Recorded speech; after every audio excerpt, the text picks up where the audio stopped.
Hello, hello mes amis. Myriam Kaiser. En ce matin, c'est le 13 avril, je viens de regarder l'heure. La date, c'est la fête de ma maman aujourd'hui. Oh wow, c'est la fête de ma maman. Je viens d'allumer. Quel âge a ma maman? Elle est née en 37, 8, 9, 10, 85, 85. Oh my god. Ben, bonne fête, maman. Les amis, je suis avec vous ce matin pour vous faire un petit coucou. Bonjour, bonjour. Je vais vous faire un petit coucou. Je reçois beaucoup de courriels, de courriers individuels, des gens qui m'écrivent et qui ont besoin d'être supportés. Bon matin Sylvie, bon matin Lucie, Samuel, bon matin. D'habitude c'est moi qui te regarde. Là c'est toi qui me regardes. Donc je vais rentrer tout de suite dans le sujet. Beaucoup de gens qui m'écrivent sont souffrants, c'est difficile. Mes amis, on est dans une crise idéologique, on est dans une crise spirituelle. Je vous dis bonjour en même temps. On est dans une crise de valeurs. Allô Tammy, allô Fabien, allô Alain, Solia, France. Et on est dans une crise médiatique. On parle de son et d'image. On parle de parole et d'image, mes amis. Et moi, quand je parle d'image, j'entends le mot image in action, imagination. Donc, les amis, allô Myriam, salut Myriam de Myriam, coucou Ginette, France, Ghislain, bon matin. Ah, vous êtes fin d'être au rendez-vous, Stéphane Perrault. Donc, mes amis, oui, on est dans une crise médiatique, mais il y a nos mots, il y a nos paroles, il y a nos images, OK? Et j'ai envie de vous parler ce matin du risque de se distinguer. Moi, j'ai compris assez rapidement que être soi, ça veut dire de prendre le risque d'être distincte et d'assumer que ce « je suis » peut être différent de l'autre à côté et c'est pas nécessaire que ce soit approuvé. De sortir de la peur d'affirmer nos différences, c'est un processus qui se fait de soi face à soi, mais quand ce processus-là est fait, ça nous donne une ouverture de cœur, une ouverture d'âme extraordinaire parce que ça nous donne la capacité de faire la même chose pour les autres. Est-ce qu'on a un besoin absolu d'approbation? Moi, je vais vous dire que cette route-là, je l'ai marchée, je la marche encore. De sortir de la peur, de sortir du fait que les autres nous aiment plus, que les autres nous apprécient plus, qu'ils nous trouvent plus cool, qu'ils nous trouvent plus crédibles, qu'ils nous trouvent qu'est-ce qui se passe avec elle ou avec lui. Moi, j'ai compris assez, il y a quand même plusieurs années, que pour devenir adulte, je devais passer de l'état vulnérable de l'enfant, avec ses peurs, avec tout ce que c'est que ça comporte de comment je dirais ça, tu sais, quand on est enfant, on est tributaire de l'autorité au-dessus de nous. On regarde les adultes comme ça. On est vulnérable, on est à leur merci. On a tous vécu cette vulnérabilité-là.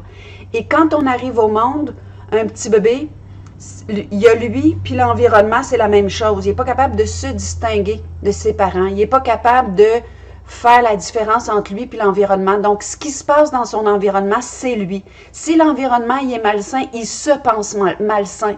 Si l'environnement il est inadéquat, il se pense inadéquat. Il n'a pas la capacité de rejeter hors de lui. Puis on grandit tranquillement. Puis c'est à l'adolescence qu'on commence à faire comme ça à nos parents, puis à vouloir être soi. Et tranquillement, on est capable de dire c'est quoi son problème.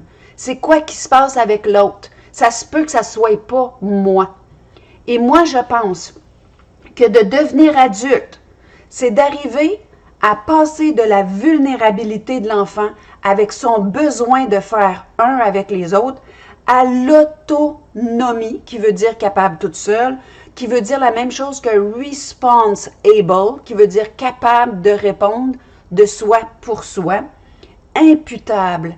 Et ça veut dire imputable, d'être capable de marcher sur ses deux jambes envers ou contre tous. Ça veut dire d'être capable de vivre des choses souffrantes et de savoir que j'ai la capacité de me relever. J'ai la capacité de rebondir. Et ce qui est le fun de vieillir, hein, il y a bien des choses qui sont des désagréments, mais le plus grand plaisir que moi je trouve à vieillir, c'est de savoir que je peux me relever de tout. C'est de savoir que je me renforce à chaque difficulté. À chaque fois que je me fais injurier ou que je me fais dire des choses pas le fun ou qu'on est méchant avec moi, je sais que je suis capable de me relever parce que j'ai marché cette route-là, j'ai rencontré tout ce que vous pouvez imaginer et je suis encore là et je suis juste plus forte. Ça ne veut pas dire que je suis pas vulnérable, ça veut pas dire que de temps en temps je me roule pas en boule, mais je me ramasse puis c'est pas long. Puis j'attends pas de m'être tapé sur la tête puis d'avoir fait toute une loque avec moi-même parce que c'est juste moi qui va devoir me récupérer. Et pour réussir à se récupérer facilement, il convient, mes amis, de surveiller ce qui joue ici. Tout ce qui joue en boucle dans votre disque dur, vous en êtes responsible. Ça veut dire que si on dit quelque chose de vous, si on vous fait quelque chose, vous n'êtes pas obligé de vous en saisir puis aller jouer ça dans votre tête à pu finir. Vous pouvez faire eject et devenir le témoin vigilant de ce qui va jouer ou pas. Et trouvez-vous des outils pour sortir de vos pensées. Ça peut être par des odeurs, ça peut être par de la bonne musique. D'ailleurs, j'ai envie de vous faire jouer de quoi? Je voulais commencer avec ça, j'ai oublié. Je vais vous faire jouer de quoi, mes amis? Là, j'espère que ça va devenir viral, cette toune-là. Moi, la musique, là, je trouve que tellement que ça m'aide. Dis-leur que ça nous fait du bien. En quoi cela serait-il un problème? Nous nous tenons par la main. Oh oui, on se tient par la main. Oh, mais dis-leur que l'on s'aime. Dis-leur que ça nous fait du bien. Non, nous ne sommes pas un problème. Nous sommes le monde de demain. Nous sommes le monde de demain. Dis-leur que c'est ainsi que naissent les colombes. Dis-leur que c'est ici que commence le nouveau monde. Que commence le nouveau monde. Dis-leur le cœur qui s'ouvre quand le monde s'isole. Dis-leur qu'on se retrouve émancipé des camisoles. Dis-leur nos corps qui vibrent. Ah, mes amis? Nos notes de musique. Dis-leur que nous sommes libres. À chaque pas de danse sur la place publique. Oh, mais dis-leur que l'on s'aime. Dis-leur que ça nous fait du bien. En quoi cela serait-il un problème? Nous nous tenons par la main. Oh, mais dis-leur que l'on s'aime. Dis-leur que ça nous fait du bien. Non, nous ne sommes pas un problème. Nous sommes le monde de demain. Je vais vous le remettre tantôt. Je l'ai partagé sur mes réseaux. C'est un verre d'oreille. C'est magnifique. Mes amis, la musique, mettez-vous des choses pour vous changer les idées, hein, puis sortir de l'espèce de lourdeur ambiante. Moi, je sens, je vais vous dire honnêtement, là, je ne partage pas ça souvent, mais présentement, là, moi, je sens beaucoup les énergies ambiantes. Et présentement, je sens que c'est tout viré de bord. On s'en va vers le plus beau. Le pire, je sens qui est derrière nous. Ça, c'est mon senti du moment.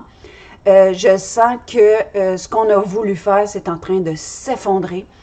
Et le meilleur est en avant. Et je veux vous dire qu'on va se souvenir de nous comme des êtres courageux, comme des êtres qui ont été capables de marcher hors de la foule, qui se sont tenus debout, qui ont été capables d'assumer leur individualité. Ça veut dire que le grand esprit dont nous sommes tous issus, il a choisi des individualités pour venir manifester ses couleurs spécifiques. Et chacun en a la nôtre. Et la nôtre, on se doit de l'afficher au monde. Et quand on sort de la foule, quand on accepte d'être soi, quand on arrête d'avoir peur de se montrer, qu'on n'a pas besoin que les autres nous disent qu'on est correct, qu'on se lève le matin puis qu'on sent qu'est-ce que ça nous dit dans nos élans, dans nos retraits, quand on vit avec cette liberté d'être soi, c'est là-dessus que va se baser la grande liberté collective qu'on cherche. C'est nos libertés individuelles qui vont faire foi de ça. Là, mes amis, j'ai reçu beaucoup de courriels de gens en détresse. Je vais en prendre quelques-uns, puis je vais répondre ici parce qu'il y a beaucoup de gens qui me téléphonent ou qui me disent « Hey, je veux te poser une question, je vis ça, j'aimerais ça que tu me donnes une réponse. » Vous savez, mes amis, moi, je ne donne pas de réponse à personne dans le sens où les choses que je peux vous partager, c'est ce qui est universel, c'est ce qui me fait du bien, mais j'ai pas à dire à personne quoi faire. Vous avez votre guidance à l'intérieur de vous. Et souvent, quand on a le sentiment de perdre cette guidance-là, c'est qu'on veut plaire, puis on est en combativité avec ce que nous, on sent. Si on lâche cette espèce de tension entre les deux, puis qu'on assume de vivre selon notre âme, hein, ce qui est nos élans, ce qui nous semble juste, sans toutes les peurs qui viennent avec, le tiraillement, il est moins là. Donc, je prends le premier petit billet que j'ai reçu. Bonjour Myriam, je t'écris parce que j'ai un choix à faire. J'aurais besoin d'être éclairée. Je dois choisir de quitter un travail que j'adore parce qu'on m'impose le masque. Eh bien oui. Non seulement je n'arrive pas à supporter, mais la symbolique qu'il représente de nous couper de notre inspiration, comme tu l'as mentionné, me heurte au plus haut point. Je suis très fortement en réaction face à ce monde de moutons. Si tu le sens, j'aimerais t'entendre. Je dois quitter un travail que j'adore parce qu'on m'impose le masque. Vous savez, il y a beaucoup de gens qui demandent à l'univers, à Dieu, à l'au-delà, à peu importe, à leur âme, voir, de montrer le chemin. Et quoi si le chemin vous est montré parce que votre âme fait non par rapport à ça? J'entends que vous aimez votre travail, mais si ça fait non plus fort que l'élan d'aller le travailler là, c'est possible que la vie vous demande de prendre un autre chemin. Et là, vous avez peur de l'inconnu parce que vous ne savez pas ce qui s'en vient pour vous. Et les êtres humains, on est beaucoup pognés là-dedans. On ne veut pas lâcher notre connu, on ne veut pas lâcher nos acquis, on ne veut pas lâcher ce qu'on pense qui est notre zone de confort, mais en même temps, c'est presque toujours une zone d'inconfort parce que cette zone-là est délimitée par notre connu et l'autre face, c'est nos peurs. Notre connu, là, il s'arrête où est-ce que nos peurs nous disent qu'on ne peut pas aller. Mais vous n'avez aucune idée si vous décidez d'écouter votre âme et de dire non, moi je ne veux pas aller là, je ne veux pas qu'on me coupe l'inspiration parce que c'est l'inspiration qui va être coupée. Peut-être que ce qui s'en vient pour vous va être encore plus satisfaisant, vous allez vous épanouir davantage, vous ne le savez pas. Mais est-ce que vous êtes prête à faire confiance à la vie avec des lettres majuscules? Moi, je n'ai pas d'autres conseils à donner que c'est un choix qu'on fait d'écouter son âme ou pas. Donc, vous vouliez m'entendre là-dessus. Et je suis très fortement en réaction face à ce monde de moutons. On est des êtres sociaux, les êtres humains. On a appris à être conforme. Conforme. Faire les cons pour entrer dans la forme. À être conforme. On a appris ça. Et de dire que les autres, c'est des moutons, il faut faire attention. Hein? On est chacun dans nos étapes, puis il y a des gens que leur confort, c'est de faire comme tout le monde. Ils n'ont jamais essayé d'être eux, d'oser être soi. Puis on a chacun des moments où on est des moutons. Des fois, ce sont des moutons blancs, des fois, c'est des moutons jaunes, ça, c'est les spiritueux. Il y a les moutons noirs, ceux qui ruent dans le bacu puis essayent de grimper clôture. Mais comme on l'a déjà entendu, il y a aussi autre chose. Il n'y a pas juste une bergerie, il y a aussi des grandes prairies où est-ce qu'il y a des chevaux sauvages qui s'écoutent, où est-ce qu'il y a d'autres formes d'être. Donc, on ne va pas dans le jugement, mais on fait pour soi tout ce qu'on peut pour sortir de la bergerie. J'en prends un autre. Bonsoir Myriam, j'imagine que ça doit être le cas pour beaucoup. J'avais juste envie de partager comment c'est difficile de se centrer quand les autres autour nous voient comme des complotistes. Ici, là, déjà, là, je veux dire à la personne qui m'a écrit ça, probablement qu'elle m'écoute, bon, il y a des trolls qui viennent sur mes affaires. C'est que c'est fatigant, ça. Bon, moi, je vais bloquer. Comment je peux bloquer ça? Bon. Les commentaires plates. Supprimer. Supprimer. Pas capable d'aller bloquer ça. Bon. Donc, OK, je suis en train de dire, elle dit, c'est difficile de se centrer quand les autres autour de nous voient comme des complotistes. Qui dit que on est obligé, mes amis, d'être accepté par tout le monde? Que les autres vous voient comme des complotistes, que les autres vous mettent sur un piédestal, qui vous roulent dans la boue. Il y a quelqu'un récemment qui m'a dit, est-ce que tu me permets de te dire ce que je pense de toi? J'ai réfléchi parce que moi, je suis quelqu'un de très introspectif, donc j'écoute quand les gens me parlent, puis je discrimine qu'est-ce qui est vrai ou pas. Mais cette personne-là était dans une émotion qui n'était pas positive au moment où elle m'a demandé ça. Puis je lui ai dit non, je refuse que tu me dises qu'est-ce que tu penses de moi. Parce que ce que tu penses en ce moment, que ce soit bien ou que ce soit en mal de moi, ça ne change rien à qui je suis. Tu peux le dire si ça te fait du bien. Moi, je ne suis pas en ouverture par rapport à toi en ce moment. Par contre, il y a quelque part à l'intérieur de moi que j'ai déjà fait le processus, puis je le refais occasionnellement quand je sens que j'en sors, de me demander qu'est-ce que c'est que ça change, qu'est-ce que les gens pensent de moi. Moi, il y a un an, j'étais partout dans les médias, on m'invitait pour commenter des choses en lien avec mes compétences, ainsi de suite. Puis aujourd'hui, on dit que je suis une hostie de folle, puis que je suis jamais sortie de la misère de mon enfance, puis alouette. Et je suis la même personne avec juste un peu plus de conscience, puis qui a juste cheminé un peu plus. Mais qu'est-ce que les gens pensent de moi? Ça change rien. Faut arrêter, mes amis. Ça, c'est des enfants qui saisissent ce que c'est que l'environnement leur dit pour se définir. On n'est plus des enfants. Le truc, on me dit aujourd'hui, j'ai besoin d'un truc pour me recentrer, ne pas être atteint par ces commentaires. Juste de te dire que c'est du vent. Ça n'a rien à voir avec toi. Ce que les autres disent de vous parle d'eux. Le jour où tu comprends ça, tu n'es plus blessé par rien. Puis tu n'es plus... tu t'en fous pas la tête parce que les gens te trouvent extraordinaire. Puis tu n'es pas démoli parce que les gens te disent que tu es nul.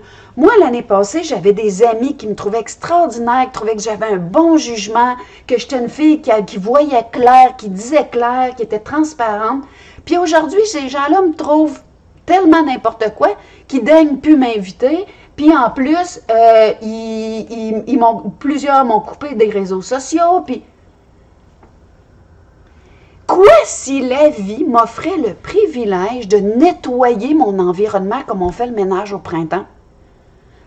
Puis je suis pas là pour juger en disant que ces gens-là, ils ont besoin de décamper parce qu'ils sont toxiques. C'est pas à moi de dire ça. À un moment donné, il y a quelqu'un qui me parlait, il avait lu mon livre, ma bio, puis il me disait, t'es-tu fâché après ta sœur qui est sortie puis qui te parle plus? T'es-tu fâché après ton autre frère qui te parle plus? Puis ma réponse spontanée, elle a été celle-ci, puis je le pense encore. Si cette personne-là, pour son équilibre, pour son bien-être, pour son avancement, pense que c'est mieux de ne pas être en contact avec moi, cette personne-là n'a rien d'autre à faire que de s'écouter. Je n'ai pas à juger si elle n'est pas fine ou pas évoluée de me couper de sa vie. Elle fait ça pour elle, pour lui. Il faut arrêter de le prendre personnel. Il faut arrêter de prendre les choses personnelles. Ça, quand on prend tout personnel, mes amis, c'est qu'on est encore dans le premier et deuxième degré de l'enfant. Et il convient d'aller visiter ces espaces-là pour voir où est-ce qu'on est resté coincé. Puis l'adulte qu'on est, qu'on accompagne l'enfant pour sortir, pour l'aider à grandir puis à sortir de là.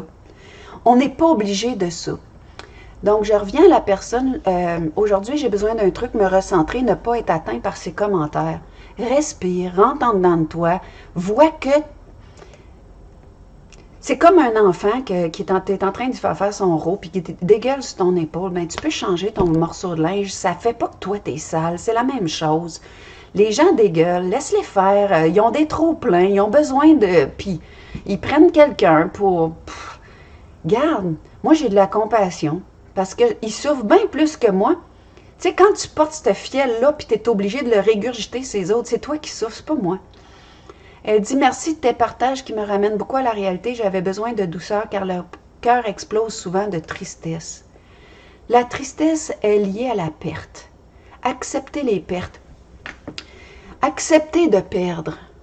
Accepter de perdre, ça l'aide le processus de chagrin. La vie est faite de pertes. La vie est faite de pertes. Tous les jours, on en perd une, mais on l'a vécu. Puis moi, le jour où j'ai accepté qu'il y ait des gens qui quittent, sans vouloir les retenir, que j'accepte qu'il y a des gens qui quittent parce que, comme je disais, c'est ça qu'ils pensent qu'ils ont le mieux à faire. Laisse faire, lâche prise. Il y a d'autres choses, il y a du nouveau. La peine, c'est une émotion qui est faite pour qu'on se débarrasse de l'ancien par les pertes, puis qu'on s'ouvre au nouveau. Je donne une formation là-dessus. C'est tellement grandiose, cette émotion-là. C'est l'émotion, on demande beaucoup, beaucoup à l'univers de nous donner, de nous permettre d'intégrer puis de mieux manifester. Le chagrin, c'est le ménage que ça fait pour. C'est grandiose. Une autre personne, ça va être la dernière que je vais lire parce que je ne vais pas faire trop long. Salut Myriam, que de colère je vis. Je me sens en détresse et parfois je me dis que de prendre le vaccin, c'est accepter de mourir et moi, je n'ai pas vraiment peur de mourir. Moi, quand j'entends ça, les gens qui disent qu'ils n'ont pas peur de mourir, ce que ça me fait, c'est que tu n'as pas peur de mourir parce que c'est une fuite. Ce que tu as peur, c'est de vivre. Hein? C'est une fuite à vivre de dire ça. Vivre en sachant, parce qu'elle dit « je me sens en détresse ». Vivre en sachant que la souffrance que tu vis aujourd'hui, déjà en partant, fais une distinction entre la souffrance et la douleur. La douleur est physique, la souffrance est morale. Et la souffrance, vous pouvez la couper à 99% si vous arrêtez d'y résister. Elle dit, je suis tannée de résister, je trouve que ça avance à rien. Mais arrête de résister. Arrête de résister. Puis de résister à ce qui se passe. Il y a des gens qui m'ont dit, toi, tu résistes à ce qui se passe.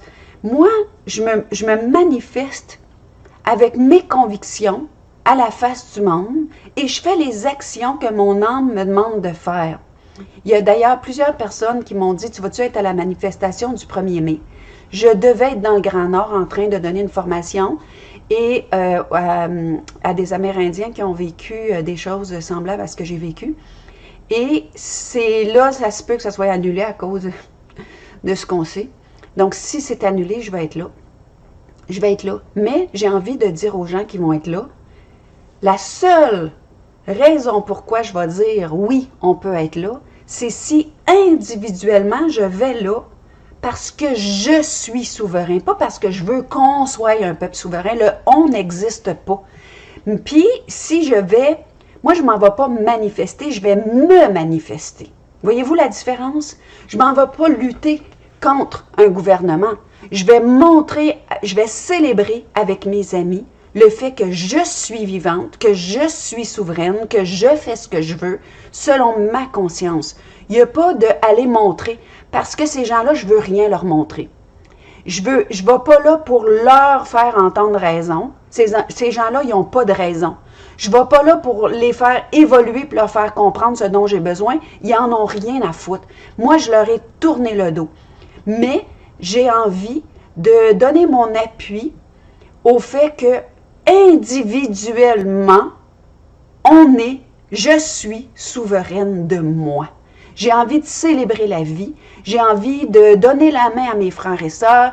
J'ai envie de prendre dans mes bras des gens qui trouvent ça un petit peu plus difficile. J'ai envie de leur dire que la souffrance nous renforce si on arrête de se définir par elle. La souffrance, c'est une traversée, c'est pas un objectif.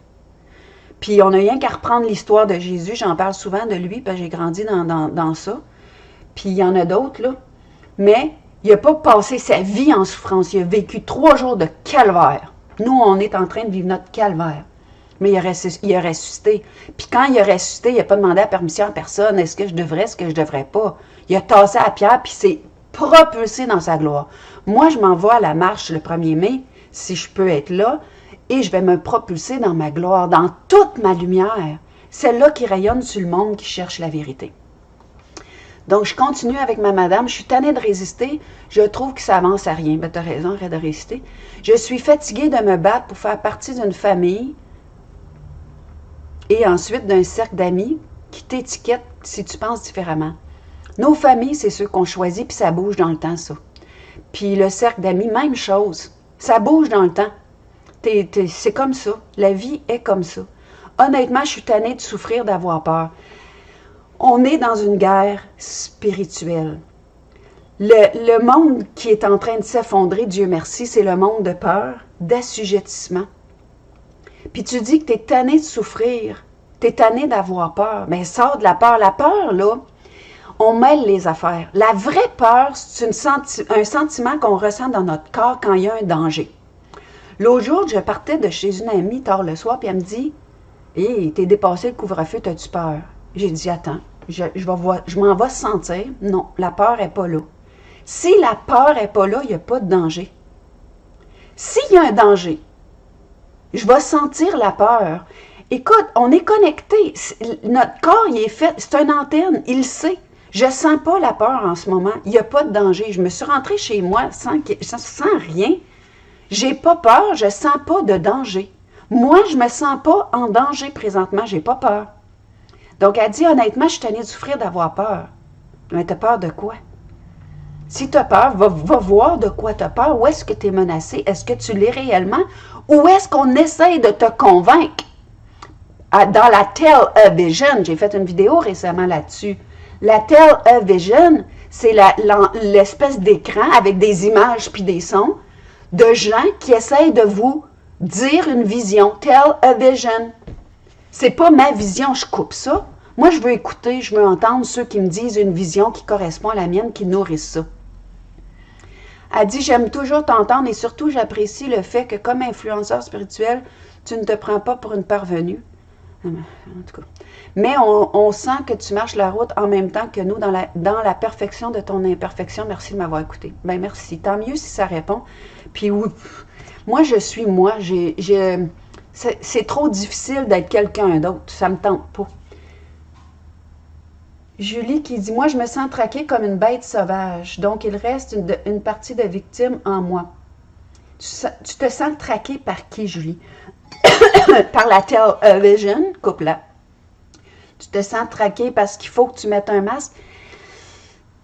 Tu sais, tu peux te mettre dans une attitude parce que tu décides d'aller à l'épicerie, tu le mets, tu le montes sous ton nez, ils te disent de le mettre, tu le mets, tu l'enlèves. Tu peux faire ça. Tu peux ne pas le mettre du tout. Moi, je connais des gens qui ont trouvé une épicerie, ils sont créés des réseaux, puis ils ont trouvé une place où est-ce qu'il y a une entente qu'ils rentrent là, pas de masque, mais ça demande un peu plus d'ouvrage. Ça demande, puis il faut faire du kilométrage pour aller là. Puis il faut devenir ingénieux. Tu n'es pas victime. Être victime, ça donne quelque chose à faire. Ça, c'est comme se bercer sur une chaise. Hein? Ça donne quelque chose à faire, ça mène nulle part. Mais on fait ça tant qu'on n'a pas vu qu'on pouvait faire autre chose. Je me sens menacée. J'ai souvent l'attitude d'aller me cacher pour me protéger. Protéger de quoi? De qui? Faut pas oublier, mes amis, que c'est une guerre idéologique. Oui, c'est vrai que dans les faits, hein, on rentre quelque part, on veut te vacciner de force, te pucer de force, on me suit avec mon sel. Tu as le choix de te débarrasser de ton sel ou de le laisser chez vous ou d'enlever toutes les affaires pour le traçage. Te vacciner de force, à date, on n'est pas là. Te pucer de force, à date, on n'est pas là. C'est ça, il faut arrêter de se saisir de l'idéologie. On essaie de nous donner des idées, mais de juste à pas les prendre. Moi, c'est non, c'est comme peur d'attraper le COVID. Moi, il y a des gens qui m'ont dit, j'ai attrapé quelque chose, je sais pas c'est quoi, bon, je me soigne, c'est pas le fun, mais c'est tout. Puis, allez dehors, allez au soleil, faites-vous un jardin, si vous pouvez pas, faites-vous des jus verts. Faut arrêter d'avoir peur. Mais il faut arrêter d'avoir peur. C'est un choix. C'est un choix. Vive au moment présent. Le moment présent, on l'entend beaucoup, on l'entend tellement qu'on ne l'entend plus. Vivre au moment présent, c'est de fermer la switch. La switch qui récupère tout ce qui est là. c'est d'arrêter, puis de se recoller. Moi, je suis en train de déjeuner tantôt, là.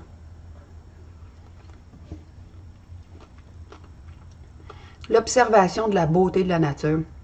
Ça goûte des fois les pesticides, puis je me dis que le fruit, là, il est en offrande, puis ça n'a pas d'impact sur moi. Out, out, out. Faut arrêter, les amis. Arrêtez de se saisir de tout.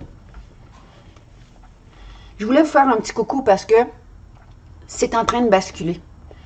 Le 1er mai, à la grande manif, j'aimerais convier tout le peuple québécois, mais je vais convier les individus à se mettre debout comme des êtres individuellement souverains, mais comme des Christ qui se propulsent dans leur gloire. Puis si vous regardez quelqu'un avec la position interne verticale, cette personne-là va avoir peur. C'est pas vous qui allez avoir peur. Il faut arrêter d'être de même. Il faut être de même. Puis, il faut se présenter à la face du monde comme on est. Moi, là, la vision que j'ai, là, c'est la mienne. Je ne vais pas faire semblant d'en avoir un autre pour faire plaisir à plein de monde. Ça ne me tente pas. C'est trop d'ouvrage. Puis, on va montrer que nous, on va célébrer la vie, puis on va s'aimer, puis on va se donner la main, puis on va se soulager de la souffrance les uns des autres. Faut juste arrêter de le porter. Moi, là, quand ça part en boucle dans ma tête, là, je remets de la musique, puis je vais vous laisser avec ça, mes amis. Je l'ai partagé sur mes réseaux. Vous pouvez aller la partager, que ça vienne un buzz. Ça s'appelle « Dis-leur que l'on s'aime, dis-leur que l'on s'aime comme quand on sème des graines ». Je vous remets ça. Je vous aime beaucoup. Je suis contente de la confiance que vous m'accordez. Je vais vous lire tout le monde. Je vous demande de partager si ça vous a parlé. On va se donner la main. On est en train de sortir de cette crise-là. Moi, je sens que le pire est derrière nous. Puis, on va être en joie d'avoir traversé ça. Puis, on va s'aimer, on va se prendre dans nos bras. On va se dire à quel point notre humanité est précieuse dans sa bienveillance. Et notre force, on est en train de créer un nouveau monde, mes amis. Puis, créez-le au quotidien. Un monde de verticalité, un monde que, individuellement, on s'offre à notre couleur et on sort de la peur puis de la souffrance qui est juste la résistance. Donc, je vous mets cette toune-là et on chante ensemble. Dis-leur que nous sommes le monde de demain. Dis-leur qu'on est unis, dis-leur qu'on est ensemble, dis-leur qu'on est en vie sur cette terre qui nous ressemble, dis-leur que l'on avance, que c'est inexorable, c'est inexorable. Nos différences suivant l'inaccessible étoile, dis-leur que l'on invente un autre champ de possible, un autre champ de possible, comme ces oiseaux qui chantent au petit matin d'un grand soir, heureux et invincible. Oh, mais dis-leur que l'on s'aime, dis-leur que ça nous fait du bien. En quoi ça serait-il un En problème? quoi c'est un problème? Nous tenons par On se tient par la main. Oh, mais dis-leur que l'on s'aime, dis-leur que ça nous fait du bien. Non, nous ne sommes pas un problème, nous sommes le monde de demain.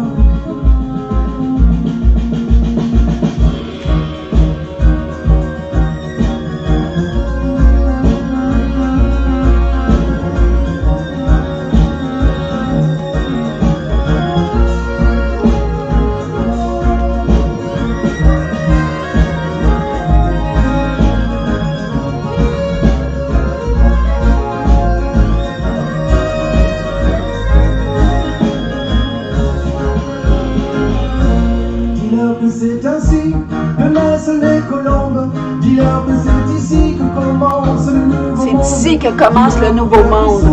Quand le monde s'isole, dis-leur qu'on se retrouve émancipé des camisoles. Dis-leur nos corps qui vibrent, nos notes de musique. Dis-leur que nous sommes libres. Nous sommes libres. À chaque pas de danse sur la place publique. Oh, mais dis-leur que l'on s'aime, dis-leur que ça nous fait du bien. En quoi ça serait-il un problème? Nous nous tenons par la main. Oh, mais dis-leur que l'on s'aime, dis-leur que ça nous fait du bien.